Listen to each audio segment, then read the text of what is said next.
Nous sommes à Fourmies, dans le département du Nord. Cette paisible commune de 13 000 habitants se situe dans le parc régional de l'Avesnois, à 100 km de Lille. Ça fait partie de ce qu'on appelle la petite Suisse du Nord, qui est due au bocage, qui est due aux herbages. C'est un endroit très agréable. Les gens se sentent bien dans cette région, dans ces paysages et dans cette vie finalement assez tranquille.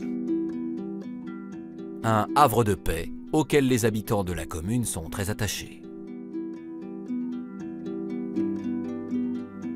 Il y a quelque chose de très particulier. On est à Fourmies et très souvent, on meurt à Fourmies. On reste toujours à Fourmies.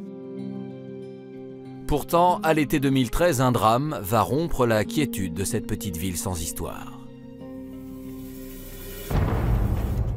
Le 15 août, une habitante de Fourmies alerte, paniquée, les gendarmes.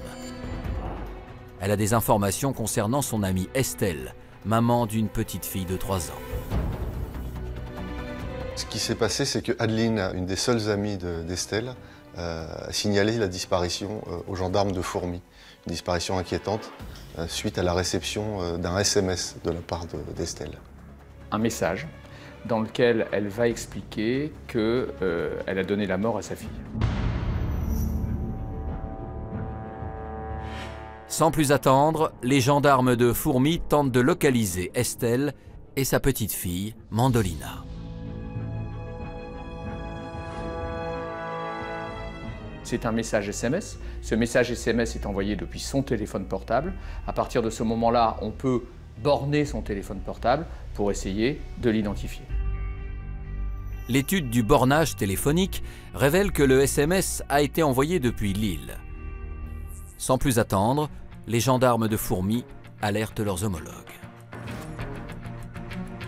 Les policiers du commissariat de Lille se procurent une photo d'Estelle avec la petite Mandolina, sa fille de 3 ans, et ils vont arpenter les rues de Lille, et notamment les bords de la Deule, en montrant cette photo aux passants et aux riverains pour tenter de trouver où se situent Estelle et sa fille. Malgré le contenu de son SMS, rien ne prouve qu'Estelle soit réellement passée à l'acte. Le 16 août, après 24 heures de recherche intensive, une patrouille finit par repérer la jeune femme de 32 ans. Les policiers du commissariat de Lille vont finir par retrouver Estelle. Il se trouve qu'elle est sur les bords de la Deule. Et les policiers sont surpris par l'attitude d'Estelle qui, malgré les circonstances, reste très calme. Plus inquiétant encore, il n'y a pas la moindre trace de Mandolina. À partir de ce moment-là, elle reconnaît en fait un infanticide. Elle ne cherche pas à fuir sa responsabilité et elle va donner des indications sur le lieu où elle a noyé son enfant. Estelle révèle aux policiers que c'est dans cette rivière qui traverse la ville qu'elle a noyé Mandolina immédiatement. Le canal est dragué de toutes parts. Mais les recherches restent vaines. Le lendemain matin, il est 10h30, lorsque le commissariat de Lille est alerté par un éclusier. Quand il signale avoir retrouvé quelque chose, c'est un sac plastique noir qui est là, amoncelé avec d'autres déchets dans ce barrage. Immédiatement, la police retourne sur les lieux et des plongeurs interceptent le sac suspect. Les policiers vont intervenir et découvrir malheureusement le corps de la petite Mandolina. Dans quelles circonstances Mandolina a-t-elle perdu la vie? Qu'est-ce qui a bien pu pousser une mère à commettre l'irréparable? Et pourquoi Estelle fait-elle référence à une juge dans son SMS?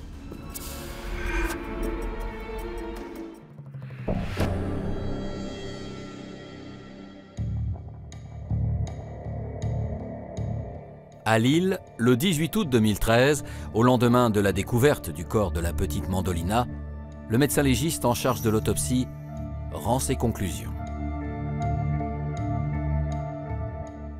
Mandolina ne présente aucune trace de violence de quelque nature que ce soit. L'autopsie démontrera que c'est une mort par suffocation et noyade. pour quelle raison Estelle a-t-elle noyé sa fille dans la Deûle? Afin d'essayer de comprendre le geste fou d'une mère de 32 ans, les policiers retracent avec elle le déroulé de la dernière journée de Mandolina.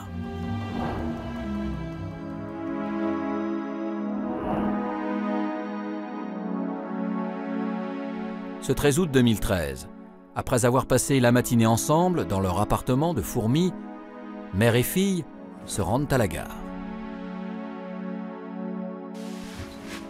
Elle part avec sa fille de Fourmies pour se rendre à Lille. C'est un voyage qu'elle fait de temps à autre avec l'enfant, parce que Mandolina aime y aller. À peine arrivée, Estelle et sa fille s'installent dans le restaurant préféré de Mandolina. Le soleil est à son zénith. Aucun problème n'est à signaler. Vers 15h, 15h30, elles vont partir en direction du centre historique de Lille, de la Grand Place. Là, il y a une librairie qui propose tout un tas notamment de livres pour enfants.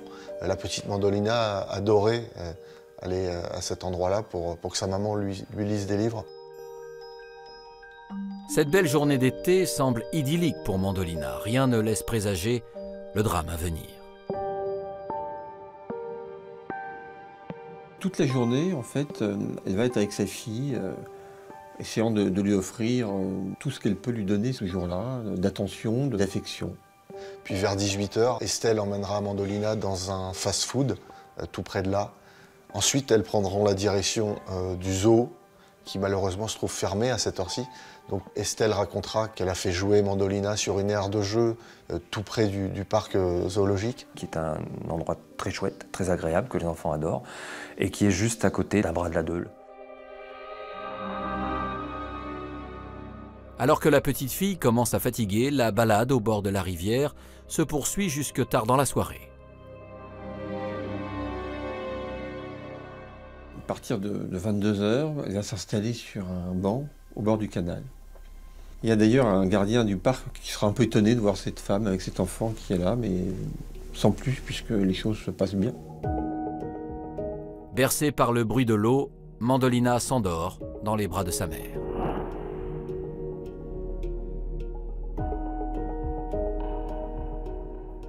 En garde à vue, Estelle explique aux policiers qu'elles sont restées sans bouger sur ce banc jusqu'à 5h30 le lendemain matin. Ensuite, le récit de la jeune femme bascule dans l'horreur. Il fait nuit, elle va sortir un sac plastique noir et elle va mettre la petite à l'intérieur de ce sac. La petite fille va se réveiller et elle va se mettre à pleurer en disant « Maman, câlin, maman, câlin ». Tout en prenant soin de ne pas coincer les cheveux de Mandolina, Estelle ferme le sac avec un double nœud. On a l'impression, et c'est ce qui va lui arriver. Et à un moment, elle va lui dire « pas l'eau, maman, pas l'eau ». Elle va malgré tout la mettre dans ce sac, fermer ce sac. Estelle va calmer sa fille en lui disant que rien ne les séparera plus jamais. Elle s'approche de la Deûle et elle dépose le sac dans l'eau. Elle dira plus tard aux policiers qu'il s'agissait que la petite n'ait pas froid. À l'intérieur du sac plastique, Mandolina se débat.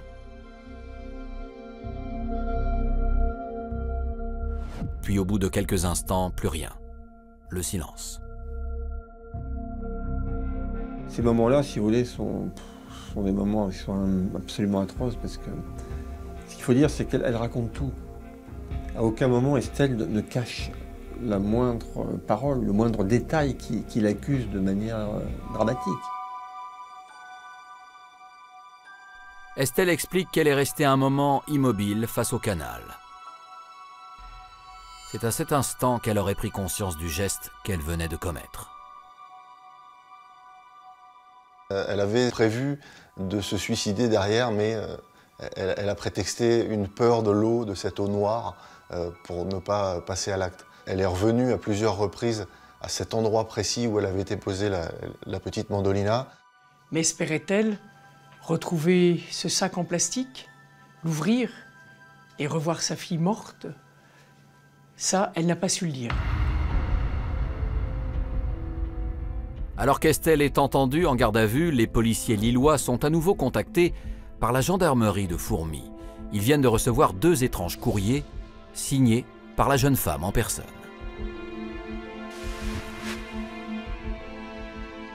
Un courrier qui va être reçu le 17 août, soit 2 jours après, mais qui est daté du 14 août. Et un autre courrier qui lui est rédigé le 16, dans lesquels, que ce soit pour l'un ou pour l'autre, elle confesse son acte criminel.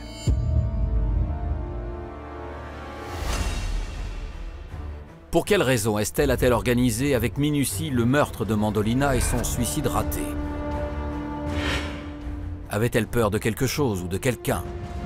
Quel est le parcours de vie de cette mère infanticide?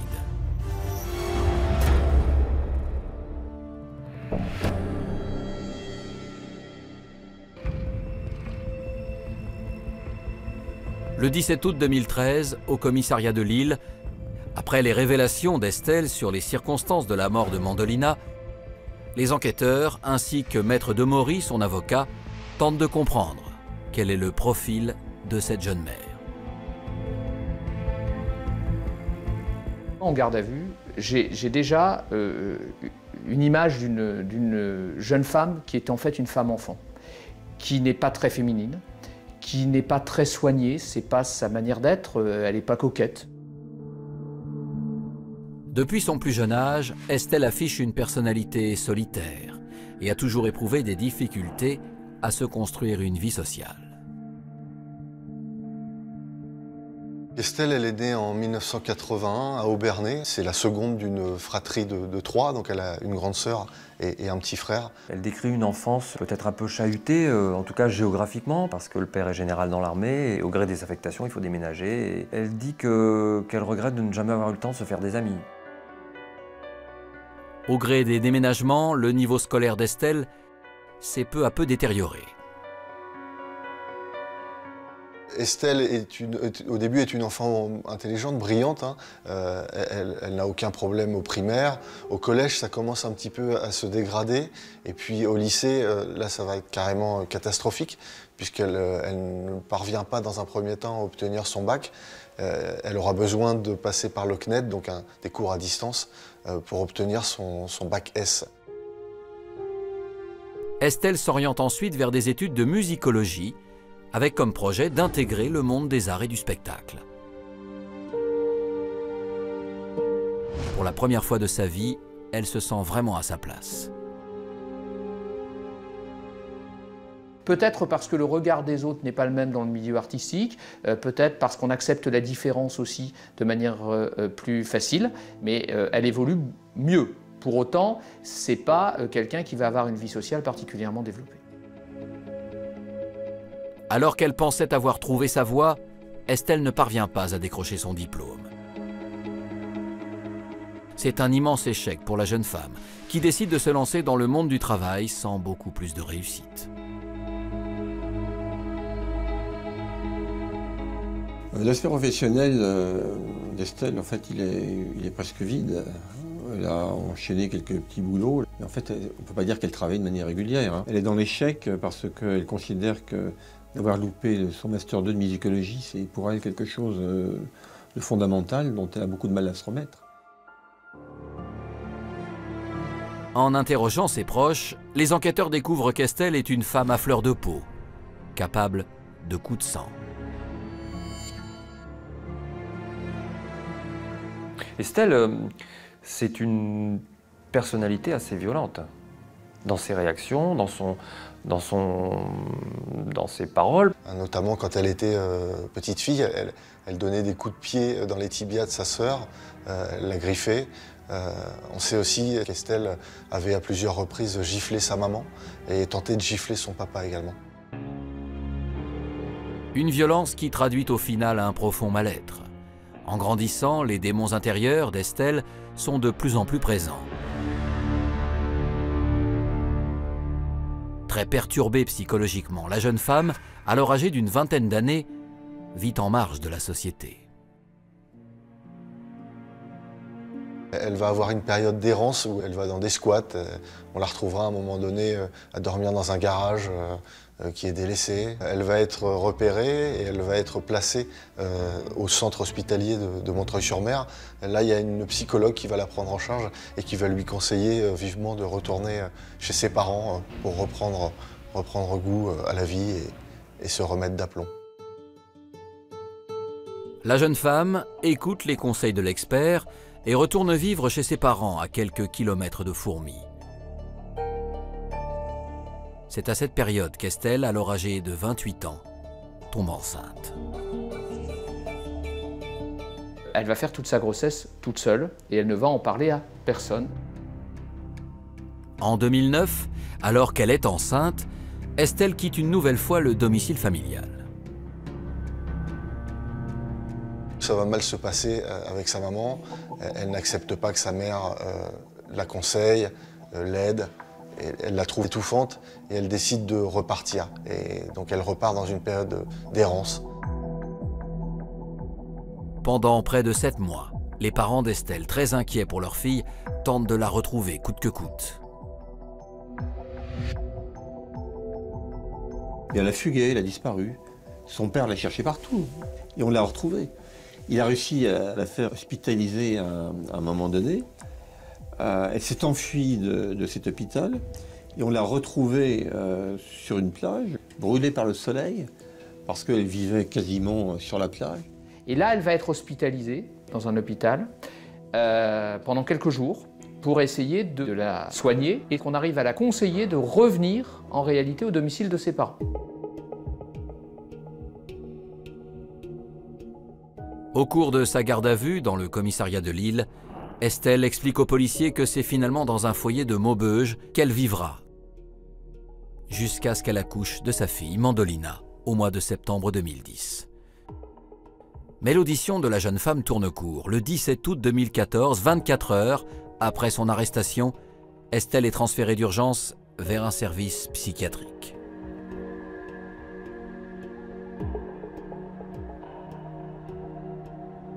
L'expert va considérer que son état n'est pas compatible avec la garde à vue. On va donc lever la mesure de garde à vue du fait d'un internement temporaire à la demande de l'État. Du 17 au 22 août 2013, Estelle est hospitalisée. Un délai de 5 jours nécessaire aux spécialistes pour établir une expertise psychiatrique. Premier psychiatre qui la voit, ensuite il y a eu un collège, c'est-à-dire d'experts, 2 autres psychiatres qui vont la voir et qui vont les uns les autres d'ailleurs considérer qu'au moment où elle est passée à l'acte criminel, son discernement était altéré. La jeune femme est-elle vraiment responsable de ses actes ou a-t-elle au contraire prémédité cet infanticide? Les enquêteurs parviendront-ils à lever le voile sur toutes ces zones d'ombre?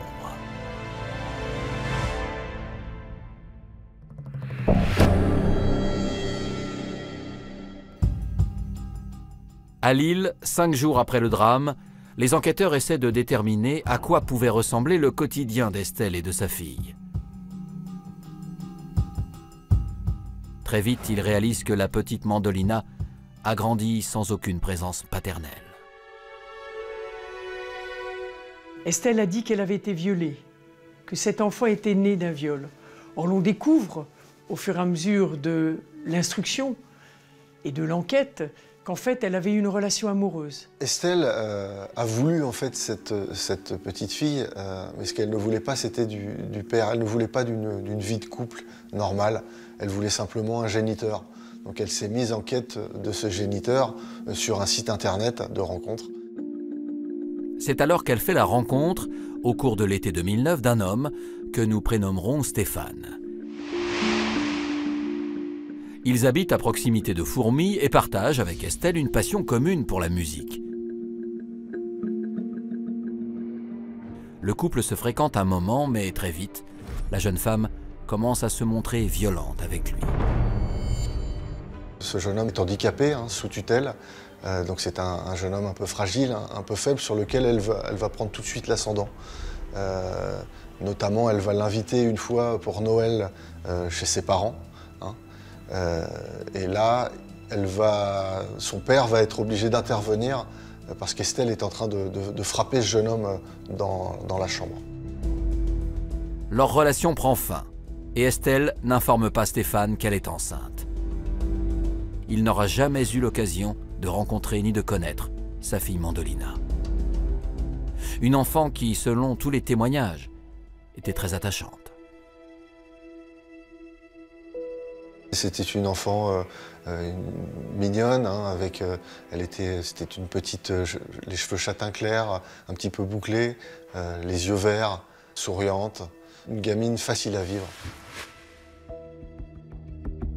Au cours des auditions, les policiers lillois se rendent compte que mère et fille avaient noué des liens très forts. Estelle et Mandolina, elles ont une relation fusionnelle, exclusive. On sait qu'Estelle habitait seule à Fourmies dans un petit appartement qu'elle louait et elle ne recevait absolument aucune visite. Elle n'allait pas rendre visite à la famille non plus. Elle restait seule, absolument seule avec la petite Mandolina. On a effectivement une petite fille dans le cadre de la relation fusionnelle et de la prolongation de sa maman. À partir du moment où elle est la prolongation de sa maman, c'est vrai qu'elle va avoir un discours avec l'enfant qui est un discours parfois peut-être que l'on a d'adulte à adulte. C'est-à-dire qu'en réalité, elle ne va pas parler à l'enfant comme à un enfant de 3 ans. Mais la relation d'Estelle avec sa fille n'était pas seulement exclusive. Elle exerçait une emprise sur Mandolina. Elle tue sa fille quelque part déjà, psychologiquement, puisqu'elle ne veut pas la laisser vivre. Quelque part, elle enferme sa fille.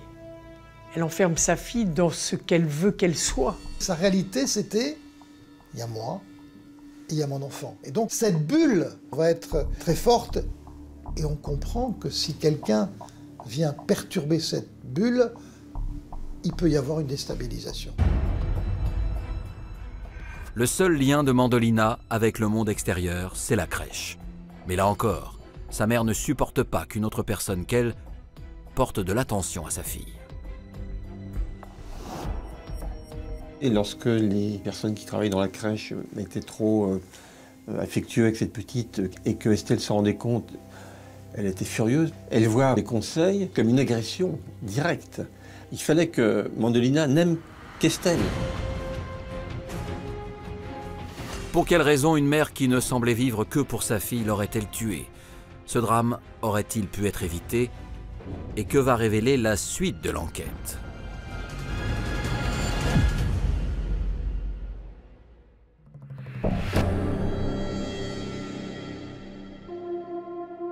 Au commissariat de Lille, les enquêteurs cherchent à savoir s'il n'y avait pas de signaux alarmants avant le meurtre de Mandolina. Très vite, ils découvrent que la petite fille de 3 ans était dans une situation préoccupante, et cela dès sa naissance. Elle est née le 15 septembre, elle est hospitalisée le 10 novembre parce qu'elle ne prend pas de poids. Elle est tellement difficile à cerner, cette mère, qu'on ne sait pas si elle veut ou non la nourrir. Mais ce qui est sûr, c'est que cette petite a des carences nutritives et que ces carences nécessitent une hospitalisation. Mandolina est âgée de seulement 4 mois lorsqu'elle fait son second séjour à l'hôpital pour des carences alimentaires. En grandissant, les négligences de sa mère se poursuivent. Elle était mal habillée, habillée de manière complètement invraisemblable en hiver, pieds nus dans des bottes de caoutchouc un jour où il y avait de la neige. On avait appris aussi qu'elle était nourrie en dépit du bon sens. Elle lui faisait des pâtes à l'eau. C'est-à-dire qu'elle prenait des pâtes et les mettait dans l'eau sans les faire bouillir, laissant les pâtes mariner dans l'eau froide. Et elle ajoutait quelques nourritures qu'elle avait, une banane écrasée, enfin, un morceau de pain, etc. Une alimentation inadaptée, une relation exclusive qui dépasse l'entendement.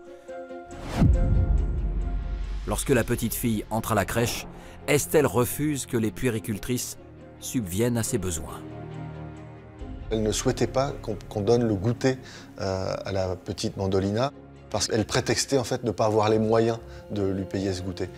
On sait que les employés de la crèche, en cachette, donnaient le goûter à cette petite, tout comme aux autres enfants de la crèche.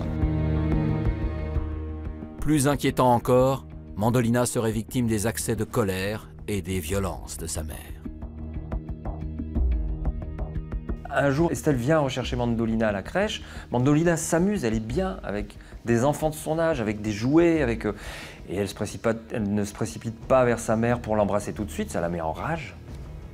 Et elle crie et elle hurle. Qu'est-ce qu'il y a de logique là-dedans? D'ailleurs, elle reconnaîtra ensuite, au moment de ses auditions devant le juge d'instruction, qu'il lui est arrivé de griffer sa fille. Et puis il y a cette petite, très intelligente, qui, à un moment donné, à la crèche, va dire à une des assistantes sociales qui est là, « Maman tape, maman tape ». Face aux révélations de la petite Mandolina, la directrice de la crèche prend la décision en 2012, soit 1 an avant le drame, de prévenir les services sociaux.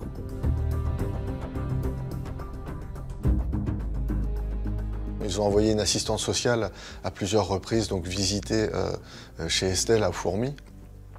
On sait qu'elle a pu rentrer les premières fois, mais qu'ensuite Estelle refusait d'ouvrir à cette assistante sociale, raison pour laquelle elle a été convoquée une première fois. Elle ne s'est pas rendue à cette première convocation. Le problème, c'est qu'elle a considéré l'intrusion des services non pas comme une aide, mais comme un œil inquisiteur sur sa méthode d'éducation, sur la relation qu'elle avait avec l'enfant, et elle a vu, au travers de ces services éducatifs qui voulaient apporter, c'est comme ça que les services le présentent, une aide, un moyen de l'éloigner de sa fille, et donc à un moment donné, elle dit non, je n'en veux plus.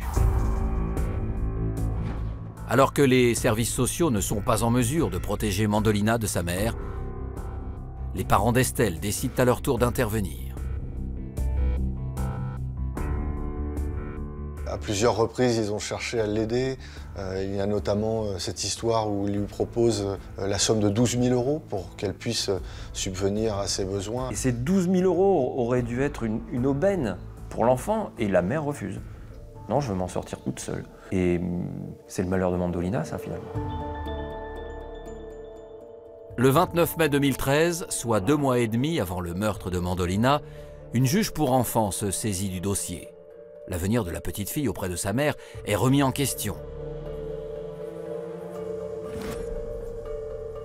Estelle est donc convoquée au tribunal avec la peur viscérale qu'on lui retire la garde de son enfant. Elle se présente devant le tribunal pour enfants, elle arrive dans une salle. Et là, il y a une violence du tribunal pour enfants. Elle voit quoi? Elle voit des parents qui attendent, des enfants qui arrivent avec des familles d'accueil, les enfants qui n'osent pas avancer vers leurs parents parce qu'il y a toujours le regard de la famille d'accueil ou du service éducatif qui ne dira rien, mais les enfants ont cette retenue. Et là, elle se dit, si jamais on veut me prendre mon enfant, personne ne l'aura. La convocation d'Estelle au tribunal pour enfants a-t-elle été déterminante dans son passage à l'acte? Quelle sera l'attitude de cette jeune mère infanticide au procès? Et en raison de son état psychique, bénéficiera-t-elle de circonstances atténuantes?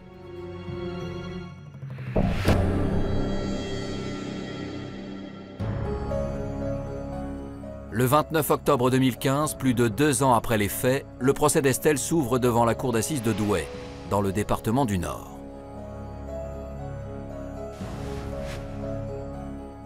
Alors que le meurtre de la petite Mandolina avait suscité une vive émotion, la presse locale, mais également le public, sont venus en nombre. L'ambiance au début du procès, vous l'imaginez bien, est une ambiance qui est terrible. Une espèce de poids qu'on a tous sur les épaules, avec une salle qui comble. Et tout ça est un mélange qui produit une espèce d'ambiance extrêmement lourde, avec un silence au moment où le procès démarre. Si Estelle, la mère de Mandolina, a raconté en détail les circonstances du meurtre, de nombreuses questions subsistent. L'enjeu du procès est pourquoi ce geste, qu'elle explique, qu'elle raconte pourquoi elle en est arrivée à une telle extrémité. Incarcérée depuis 2013 à la prison de l'île Séquedin, Estelle fait son entrée dans le box des accusés. Ce qui est assez frappant au moment du procès, donc Estelle, qui est une jeune femme qui a alors 34 ans, elle en paraît 16. Elle a vraiment même le look d'une adolescente de 16 ou 17 ans, avec des vêtements trop grands, trop amples pour elle. Elle est très amaigrie, une peau très sèche. On voit qu'elle ne fait pas attention à son physique et à son apparence. Une apparence juvénile, mais également une attitude détachée qui laisse perplexe la cour d'assises. Elle est verrouillée. Visage sans expression. Obstiné. Je dirais presque un air buté. Et on a l'impression, oui, c'est vraiment cette image du verrou que je vois. Quelqu'un qui est complètement introverti, en fait. Et je sens tout de suite que ça va être très très difficile de l'amener à s'exprimer. Le premier jour du procès est marqué par un événement crucial, le témoignage d'Estelle. Appelée à la barre, elle raconte, impassible, comment elle a noyé sa petite fille Mandolina. C'est quelqu'un qui, dans sa narration, va expliquer les choses de manière extrêmement précise.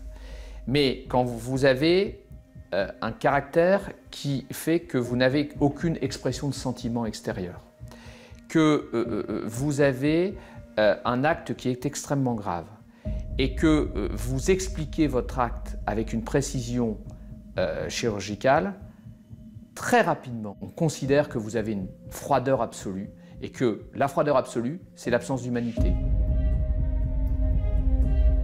Entendu à son tour, le père d'Estelle renvoie une image totalement différente. C'est avec la plus grande des peines qu'il revient sur la longue descente aux enfers de sa fille. Le papa d'Estelle va avoir des sanglots dans la voix et raconter qu'il s'en veut lui-même de ne pas avoir perçu l'appel au secours de sa fille et d'avoir été impuissant finalement au meurtre de la petite Mandolina. C'est un monsieur dont toute la vie a été perturbée par cet enfant, son enfant.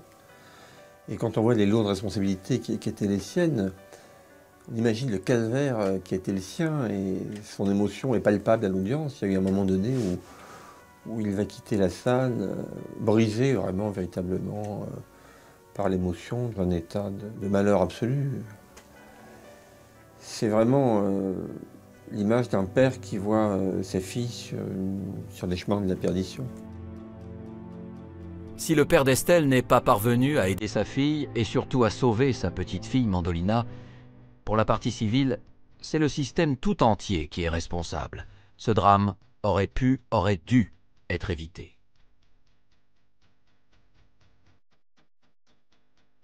Pourquoi les services, tant sociaux que médicaux, que judiciaires, n'ont pas su protéger cet enfant? Pourquoi avons-nous laissé cet enfant à cette maman si fragile, à cette maman dépressive, dont tout le monde avait noté les problèmes qu'elle rencontrait, les difficultés qu'elle avait à élever sa fille? C'est une affaire qui nous hante quelque part, parce que Mandolina, il y avait plus de 12 intervenants. En 3 ans, plus de 12 intervenants, des professionnels. Avant le meurtre, Estelle était dans le collimateur des services sociaux et avait également multiplié les séjours en hôpital psychiatrique. L'un des principaux enjeux de ce procès est d'ailleurs de savoir si la jeune femme était consciente de ses actes au moment des faits. Afin de déterminer son niveau de responsabilité, de nombreux experts l'ont rencontrée en prison. Cette femme, elle est schizoïde. Ça veut dire quoi? Ça veut dire qu'elle n'est pas schizophrène, mais elle a un rapport au monde très replié sur elle-même. Donc c'est des traits de personnalité qui traduisent quand même quelque chose, une très forte introversion. L'accusée est bien atteinte de troubles de la personnalité, mais son discernement, au moment du meurtre, n'était pas complètement aboli. Il y a une atténuation de responsabilité. Il faut aussi comprendre tout en sanctionnant. Il faut tenir compte de la dépression et de la schizoïdie. Ces deux facteurs orientent vers une forte altération mais pas l'abolition. Donc elle reste responsable, elle est jugée par l'utilité des hommes. Estelle est pleinement responsable de ses actes. Et pour l'avocat général, le meurtre de Mandolina a été préparé avec minutie. La préméditation dans cette affaire, elle est évidente.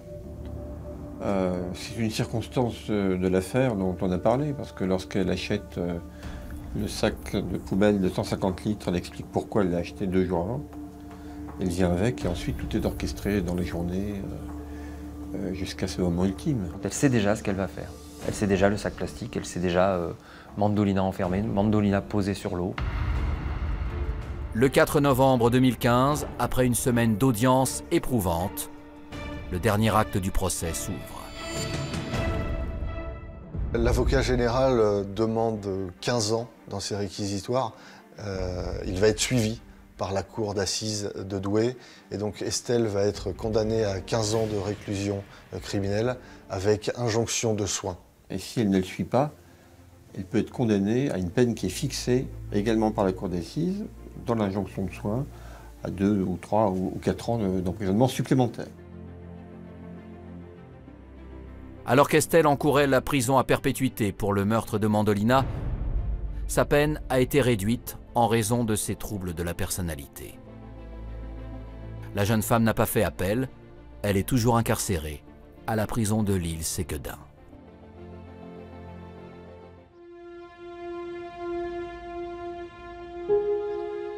Cinq ans après le meurtre de Mandolina, l'émotion est toujours palpable, notamment dans la ville de Fourmies, où personne n'a oublié la petite fille. Ça a été un moment dramatique à vivre pour Fourmies. Tout le monde se demandait si ils étaient passés à côté d'un problème, à côté de quelque chose qui aurait permis à cette petite fille de ne pas connaître ce sort funeste qu'elle a subi. Je pense qu'on retient un énorme gâchis parce que si seulement on avait accompagné cette femme pour qu'elle comprenne ce qu'on lui demandait, en tenant compte de la spécificité de son caractère, lui faire comprendre les choses. Elle avait la chance d'avoir un juge pour enfants qui était à son écoute. Si elle l'avait compris, Mandolina serait là.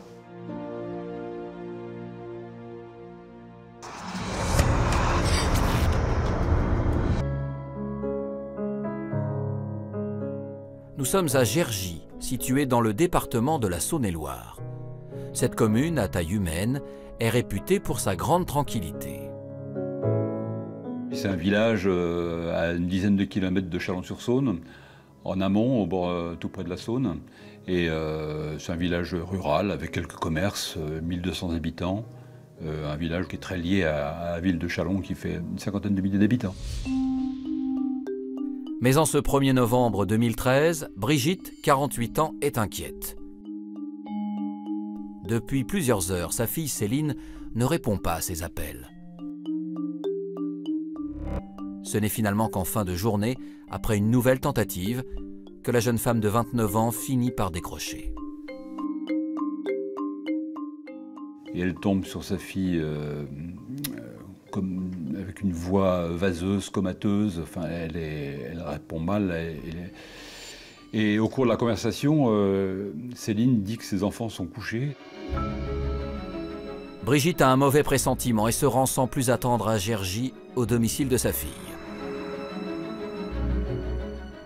Arrivée devant la maison, son appréhension grandit un peu plus.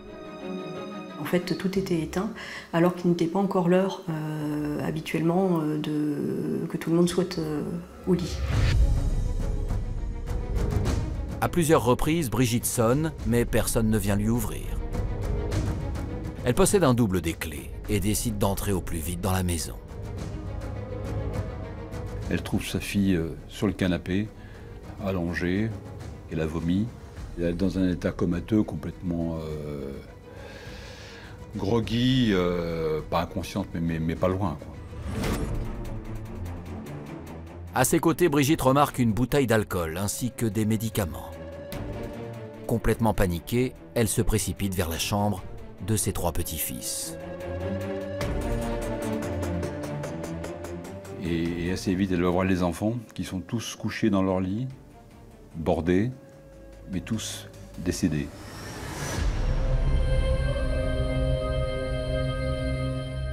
Abasourdie par cette vision d'horreur, Brigitte retourne dans le salon. Sa fille respire avec beaucoup de difficultés. Elle décide de contacter immédiatement les secours. Elle est emmenée par les pompiers. Il était effectivement urgent de l'emmener pour la désintoxiquer et mettre sa vie hors de danger. Que s'est-il passé dans cette maison? Céline a-t-elle tenté de mettre fin à ses jours? Et surtout, dans quelles circonstances ses enfants ont-ils perdu la vie?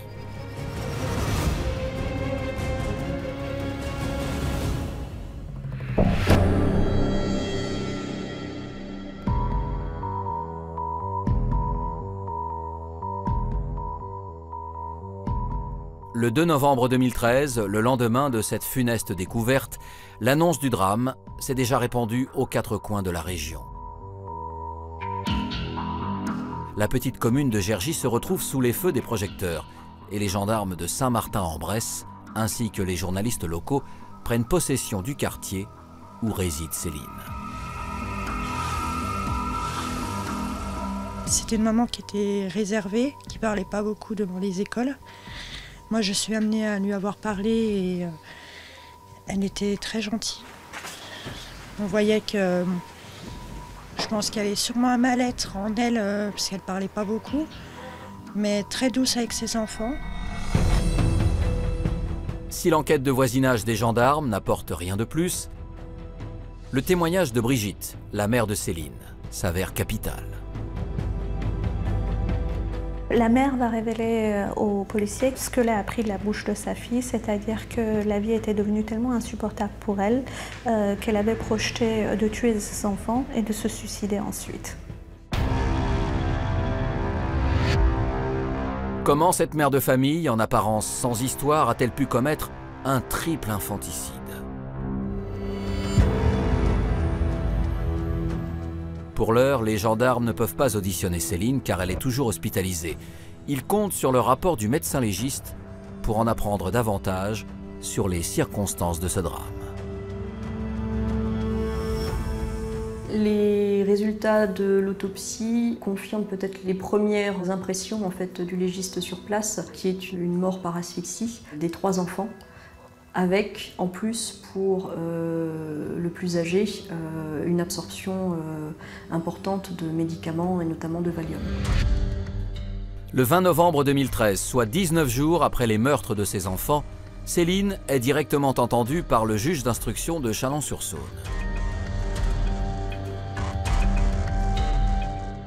Contre toute attente, la jeune femme de 29 ans va raconter en détail le déroulé de la dernière journée de ses 3 fils. Céline s'est réveillée le matin avec le sentiment qu'elle n'en pouvait plus et qu'il fallait donc qu'elle se suicide, qu'elle s'en aille. Et en tant que mère, elle estimait qu'elle ne pouvait pas partir sans ses enfants, puisqu'il n'y avait personne d'autre qu'elle qui puisse s'occuper de ses enfants. Et si elle devait quitter ce monde, il fallait qu'elle les emmène avec elle, sinon elle les laisserait à un triste sort. La journée commence et les envies suicidaires de Céline ne la quittent pas. Pour autant, Liam, son fils aîné de 6 ans, Ziad et Imran, ses jumeaux de 18 mois, ne se doutent de rien. Sa journée se passe exactement comme se passe la journée d'une mère. Elle va préparer le petit déjeuner pour ses enfants, les activités qu'ils ont habituellement. Mais derrière ces attentions maternelles se cache un projet absolument sordide. Elle a fait des recherches sur Internet pour savoir comment tuer ses enfants, quelles étaient les techniques qui pouvaient être les plus rapides, les plus efficaces. Elle va même, avec des mots-clés qui sont assez éloquents, elle va même chercher des articles de presse sur des faits divers similaires pour savoir comment les auteurs de crimes, de meurtres d'enfants s'y sont pris avant elle. À l'issue de ses recherches, Céline raconte qu'elle a commencé par administrer du Valium, un puissant antidépresseur, à Liam, son fils aîné. Elle pensait que ce serait une mort plus douce, plus facile, sauf que les doses qui avaient été administrées à l'enfant n'ont pas eu l'effet escompté et au lieu de s'endormir et de décéder dans son sommeil, ça l'a rendu plutôt euphorique. La jeune femme décide alors de lui donner d'autres comprimés. Lorsque Liam finit enfin par s'endormir, Céline met la suite de son plan à exécution. Elle va chercher un sac plastique dans la cuisine. Elle va poser le sac plastique sur la tête de chacun des enfants et attendre que ceux-ci cessent de respirer. Céline explique que cela a pris au moins 1 minute 30 pour que ses fils meurent d'asphyxie. Après avoir assisté à leur fin, la jeune femme tente de mettre fin à ses jours. Elle a voulu s'ouvrir les veines, mais n'y a pas réussi.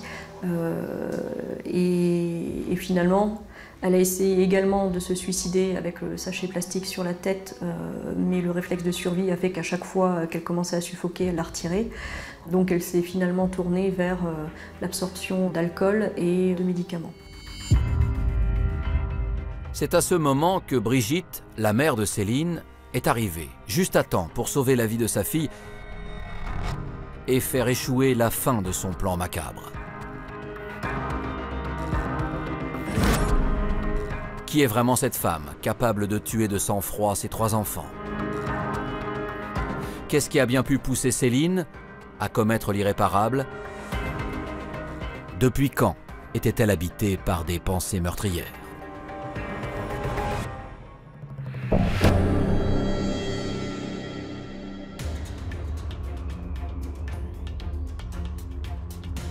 Le 20 novembre 2013, alors que Céline a avoué être l'auteur du triple infanticide, l'affaire est confiée à la brigade de recherche de Chalon-sur-Saône.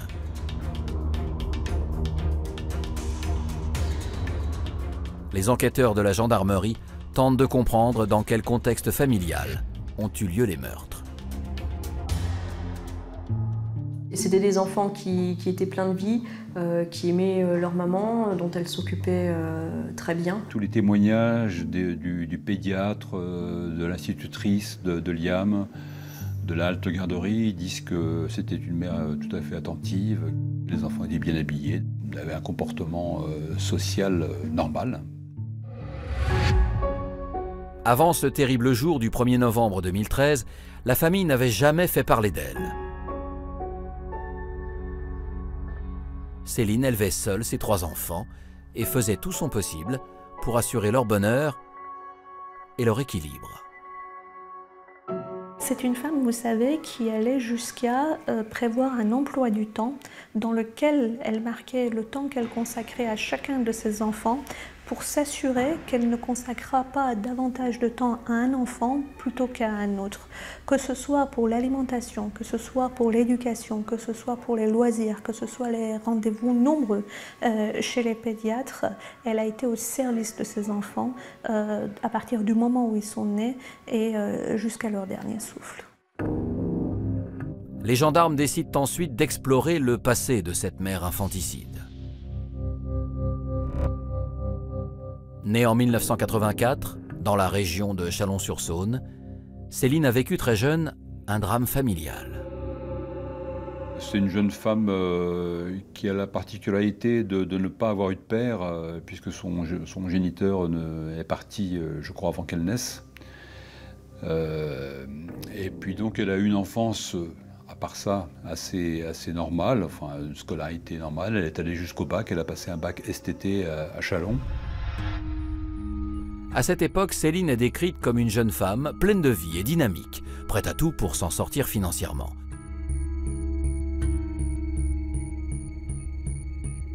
Elle cumule 2 emplois de serveuse sur Chalon-sur-Saône. C'est dans ce contexte qu'elle rencontre en 2005 Mustapha.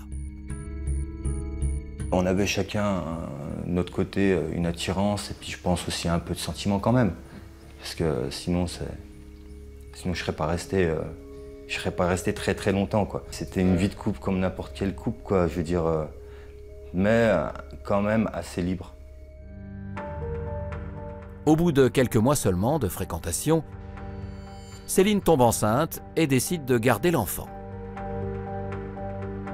Moi j'étais là juste la personne qui est venue, qui a semé sa graine et puis soit il accepte pas. Je me suis retrouvé en fait dos au mur. Et puis je lui ai dit tout simplement qu'il fallait qu'on trouve une solution parce que au vu de notre relation, je pense que c'était pas forcément pertinent de garder cet enfant. Et là en fait, elle l'a très mal pris et puis on s'est engueulé, on s'est pas vu pendant quelques temps. Sa décision était prise. Le couple se sépare après 1 an de relation et Céline donne naissance en 2007 à Liam. À cette même période, la jeune femme se convertit à l'islam. Elle s'est rapprochée de la religion tout simplement parce qu'elle a un vide qu'elle veut remplir. Elle est à la recherche de spiritualité. C'est alors qu'en 2011, la jeune mère célibataire fait la connaissance d'un certain Rachid. Elle est présentée à un homme. Ils vont se fréquenter et se marier et habiter ensuite sur Dijon. Installée dans la capitale bourguignonne avec son mari et son fils Liam, Céline tombe à nouveau enceinte. Mais une fois encore, l'idylle tourne court. Le couple ne s'entend pas et il se sépare assez vite. Et quand naissent les 2 jumeaux, eh bien, il est parti, il n'est pas prêt à assumer. Divorcée de Rachid, Céline retourne vivre au début de l'année 2012 dans la région chalonnaise. Elle doit alors assumer seule l'éducation de ses 3 fils. Les mois passent et cette situation pèse de plus en plus sur le moral de la jeune femme.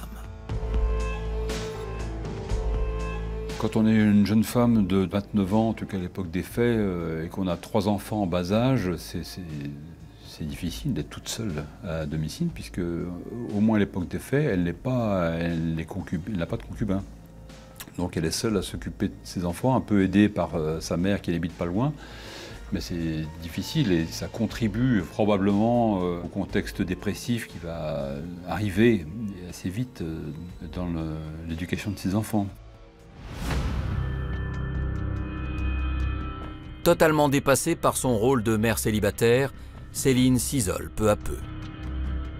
Elle ne voit plus sa famille et ne donne plus aucune nouvelle à Mustapha, le père de son fils aîné. Dans toute cette période, j'ai essayé de la recontacter, j'ai essayé de la revoir. Il y a un moment, je l'ai perdue de vue parce qu'elle avait décidé de disparaître. J'avais aucun moyen de la retrouver. Céline est-elle tombée dans une profonde dépression? Cet isolement peut-il, à lui seul, expliquer le meurtre de ses 3 enfants? Ce drame était-il prévisible?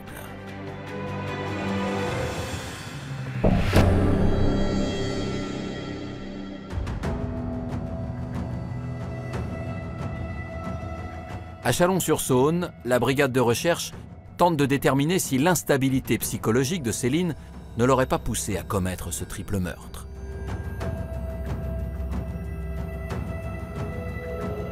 Les gendarmes découvrent qu'en juin 2013, 4 mois avant le drame, le comportement de la jeune femme était déjà très préoccupant. Elle a un premier épisode mystique et délirant, mais vraiment délirant, où c'est lors d'une fête, elle a des bouffées délirantes, elle ne sait plus où elle est, elle ne sait plus, enfin, elle ne s'appartient plus, elle est comme possédée.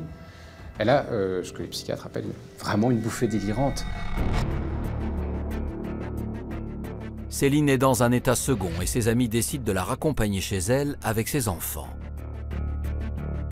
Mais les proches de la jeune femme sont à peine repartis qu'elle perd connaissance. Quand son frère la retrouve chez elle, elle lui dit « j'ai tué les jumeaux ». On est en juin 2013, il ne s'est encore rien passé.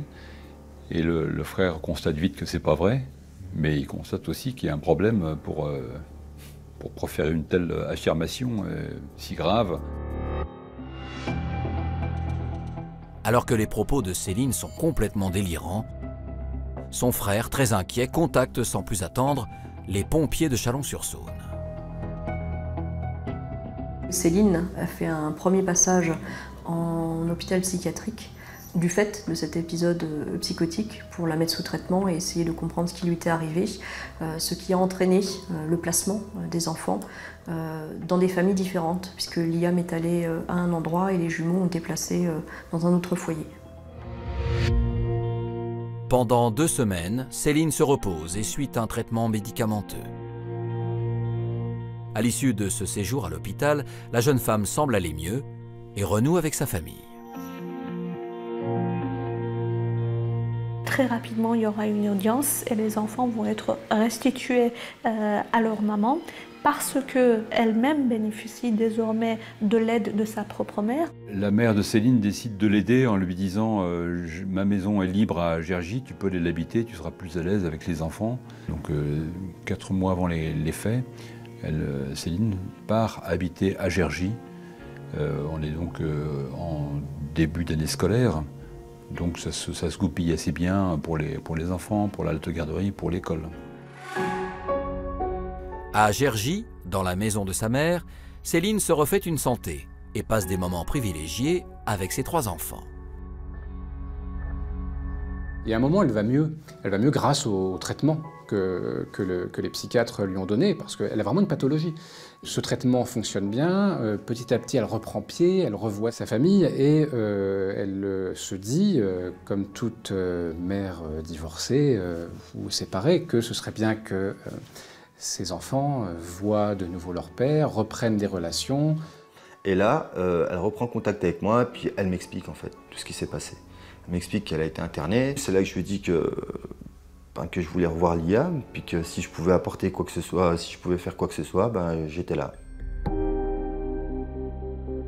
Après 6 ans d'absence, Céline accepte que son fils aîné revoie son père. Les retrouvailles ont lieu à la fin du mois d'août 2013. Et là, il y a eu la rencontre avec Liam, puis qui restera gravé dans mon esprit, quoi. Je suis allé le voir derrière dans le jardin, et puis là, je le croise en train de balayer les pommes. Et puis là, il me dit, tu veux qu'on ramasse les pommes? Je lui fais, ouais, t'as ce qu'il faut pour ramasser les pommes. Il me dit, ouais, dans la cabane. Hop, il sort la brouette, il sort les... Puis je ramasse les pommes avec lui, et puis hop, ça lui a fait plaisir. Alors pourquoi, dans ce contexte de rapprochement familial, Céline a-t-elle tué ses enfants? Aurait-elle été prise d'une nouvelle bouffée délirante? La jeune femme aurait-elle été influencée par une tierce personne?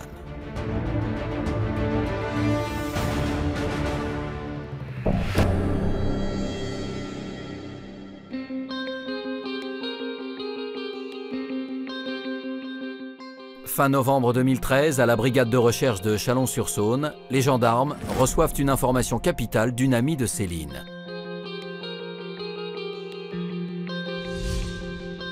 Depuis plusieurs mois, la jeune femme de 29 ans est en contact avec un homme que nous prénommerons Mehdi. En juin 2013, alors qu'elle va pas bien, on est un peu au moment de cet épisode délirant, là, Céline est mise en contact par une psychothérapeute avec un homme et elle décide de se fier à lui. En l'espace de seulement quelques mois, Céline et Mehdi auraient échangé des milliers de SMS et se seraient téléphonés très régulièrement. La mère de 3 enfants serait visiblement sous l'emprise de cet homme de 39 ans. Mehdi, c'est un personnage charismatique qui est un ancien sportif et qui s'est reconverti dans le coaching personnel et plus particulièrement de jeunes femmes vulnérables. Il se présente comme un bienfaiteur de l'humanité. C'est très clairement une sorte de gourou qui passe son temps à s'introduire dans la vie des femmes qui ont une relation avec l'islam. Et en fait, il va s'introduire dans leur vie, il va commencer à contrôler leur vie jusqu'à dans les détails les plus intimes, c'est-à-dire ce que ces personnes doivent manger, ce que ces personnes doivent voir, quels sont les médicaments qu'elles doivent prendre ou pas, quelles relations elles doivent entretenir avec leurs éventuels maris, petits amis ou pères des enfants. Et c'est ce qu'il va faire avec elles. Céline est dans une profonde détresse psychologique et se livre à cœur ouvert sur les problèmes qu'elle rencontre dans sa vie. Mais Mehdi est bien plus qu'un simple confident. Lorsqu'en juin 2013, la jeune femme sort de l'hôpital après sa bouffée délirante, il va lui prodiguer de bien étranges conseils.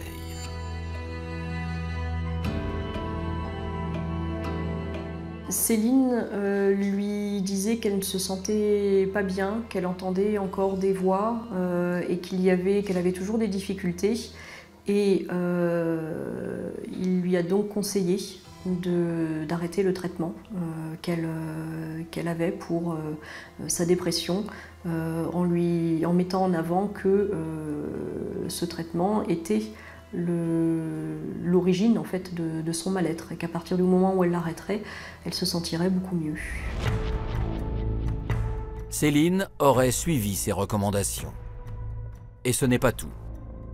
Mehdi lui aurait également conseillé de couper les ponts avec le père de ses jumeaux, ainsi qu'avec Mustapha, le père de Liam. Un soir, du jour au lendemain, Céline l'a appelé en lui disant que dorénavant, s'il souhaitait revoir son fils, ce serait à la porte de la maison, mais qu'il n'aurait plus le droit de rentrer dans la maison. Et Mustapha n'a pas compris du tout ce revirement. Suite à toutes ces découvertes, les gendarmes de Chalon-sur-Saône sont très intéressés par le profil de Mehdi, d'autant plus que l'homme a quitté le territoire français. Il est vrai que, étrangement, au moment des faits, Mehdi disparaît au Maroc. Et les enquêteurs sont intrigués par la relation qui a pu être celle entre Céline et cet homme, du fait du flux impressionnant entre leurs téléphones portables. Et comme les échanges avaient également eu lieu la veille du drame et qu'ils s'étaient stoppés, entre guillemets, dans la nuit, les enquêteurs ont soupçonné qu'il pouvait y avoir un lien entre les dernières conversations de Céline avec Mehdi et ce qui s'était passé ce jour-là. Contre toute attente, le 31 juillet 2014, soit 9 mois après les faits, Mehdi se présente de lui-même à la brigade de recherche. Face aux enquêteurs, ce coach de vie nie avoir exercé une quelconque emprise sur la jeune femme. Il va se dédouaner sur le fait qu'il ne faisait pas payer Céline. Donc, la faisant pas payer, on n'avait rien à lui reprocher puisque c'était du conseil gratuit et que, après tout, Céline n'était pas obligée, n'était pas contrainte de suivre. Les gendarmes ne sont pas convaincus par les déclarations de Mehdi, mais il manque cruellement d'éléments matériels pour le pousser dans ses retranchements. L'enquête montre qu'il y a plus de 2000, 2500 SMS envoyés.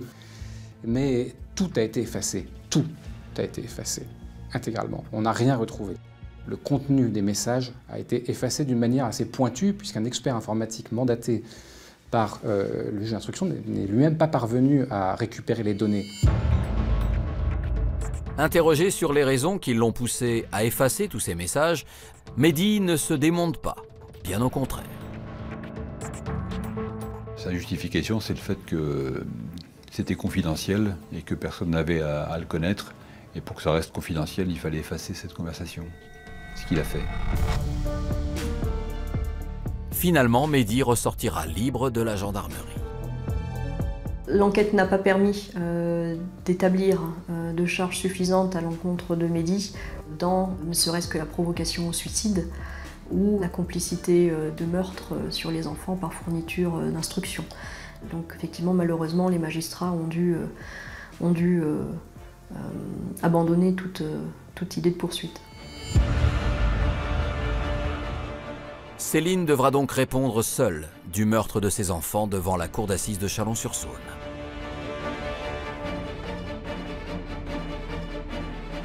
Quelle attitude adoptera-t-elle au cours de son procès? La jeune femme exprimera-t-elle des regrets? Et toutes les zones d'ombre qui planent sur cette affaire seront-elles enfin levées?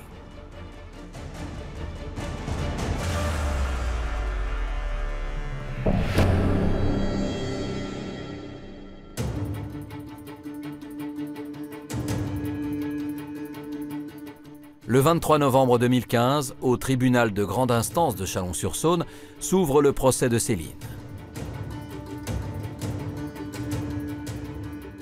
2 ans après les faits, le public, les jurés, mais également les proches de la jeune femme attendent des réponses aux nombreuses interrogations qui subsistent.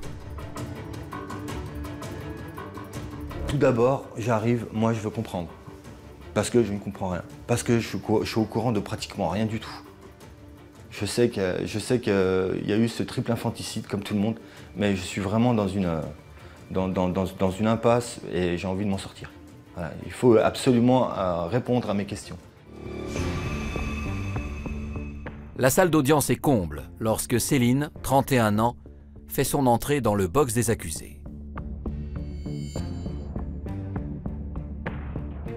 Avec ses cheveux tirés en arrière et ses vêtements un peu trop larges, elle ressemblerait presque à Madame Tout-le-Monde. Mais quand la présidente lui demande de décrire ses gestes meurtriers, son attitude change du tout au tout.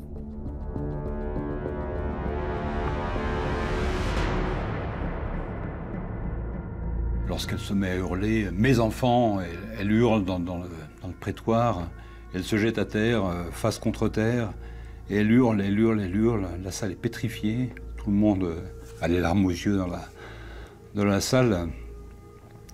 Le président suspend la séance et c'est vraiment un moment très très lourd dans le procès. Enfin, vraiment tous les gens qui étaient dans la salle en gardent un souvenir terrible. C'est vraiment pour moi, c'était un moment insoutenable.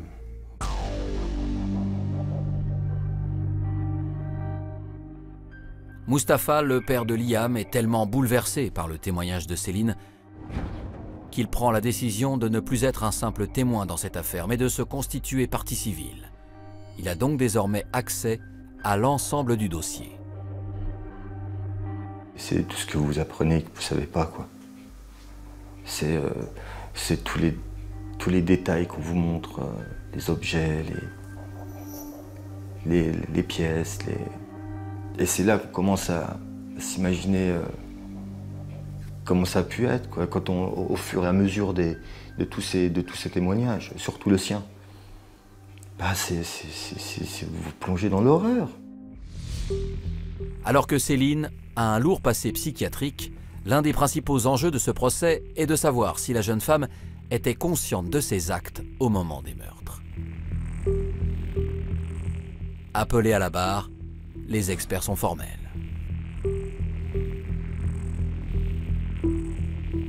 Les conclusions de nos examens ont été de retenir une personnalité fragile, pathologique, avec des éléments de pathologie, mais sans maladie psychiatrique caractérisée. Ce qui nous a amené à conclure à l'absence d'abolition du discernement de Céline au moment des passages à l'acte. C'est-à-dire qu'elle avait une capacité quand même à se rendre compte qu'elle faisait un acte qui n'était pas normal, autorisé. Céline est donc responsable de ses actes. Et le 26 novembre 2015, elle est condamnée à 20 ans de réclusion criminelle, assortie d'une peine de 10 années de sûreté.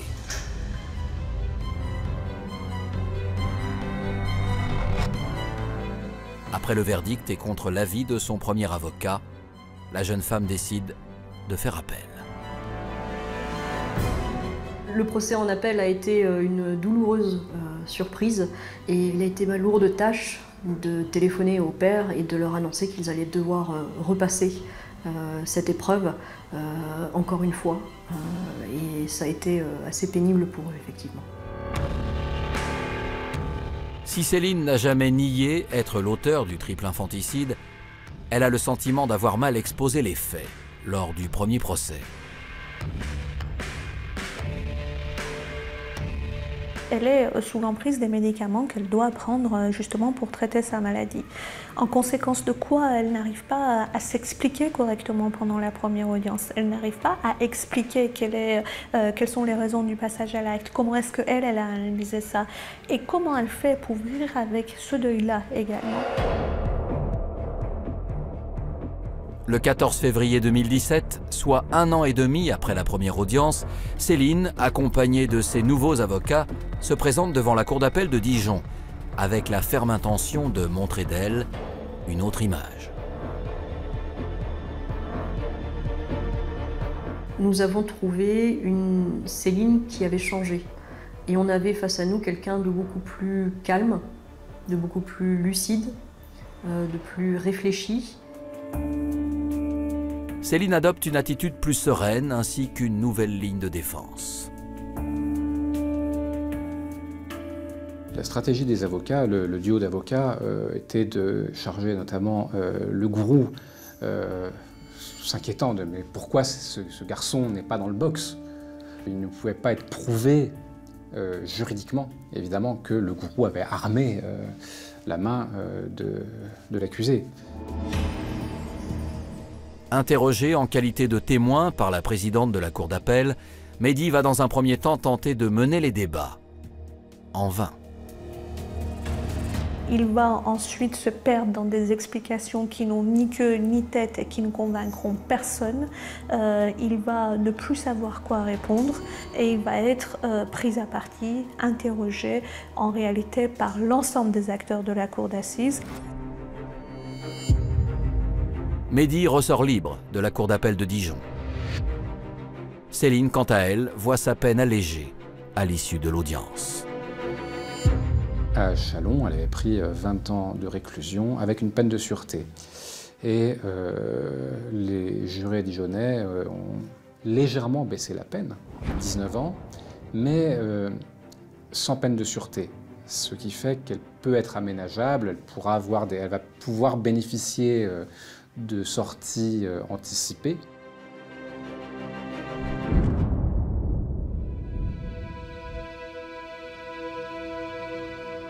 Aujourd'hui, 5 ans après la perte de Liam, son père, Mustapha, ne parvient toujours pas à faire le deuil et à relever la tête.